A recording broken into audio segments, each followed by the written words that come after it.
These two huge Torrey pine trees in Ocean Beach will be removed as planned. 10 News anchor Robert Santos explains why the tree crew, though, was actually forced to stop working for much of the day.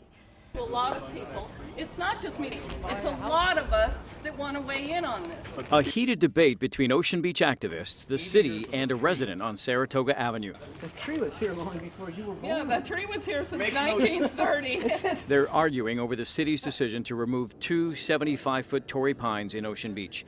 A group of OB residents who don't live on this street sat and stood around the tree for much of the day, forcing this crew to stop working. The only reason that the trees are having any kind of movement the way they are is because the canopies are so big, and the city has abdicated its responsibility to trim the damn things. They need to show the paperwork. They need to go to the Ocean Beach Planning Board. They should go to our Ocean Beach Historical Society. The city's arborist came out and showed they did have a permit. He and another certified arborist came out during last week's windstorm and found the tree's roots were no longer attached to the soil and have become an imminent threat. The angle that they were probably going to fall if they failed was back onto the houses themselves, and that risk is too high. In Pacific Beach during last week's windstorm, Nikki Carano died when an 8-foot-wide Torrey pines fell and landed on her car. And in Mira Mesa, a eucalyptus tree landed on our 10 News crew.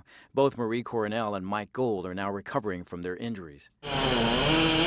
Back in OB, after 5 hours, police threatened arrests, prompting the activists to move aside, allowing the crew to begin working again. Carrie Lee, who lives right in front of one of the trees, says now she'll be able to use her driveway and her son can go outdoors without getting hit by a pine cone. I mean, it's a beautiful tree. I mean, I'm gonna miss it, but that to understand, we live with this every day. My windshield went out one time. In OB, Robert Santos, 10 News.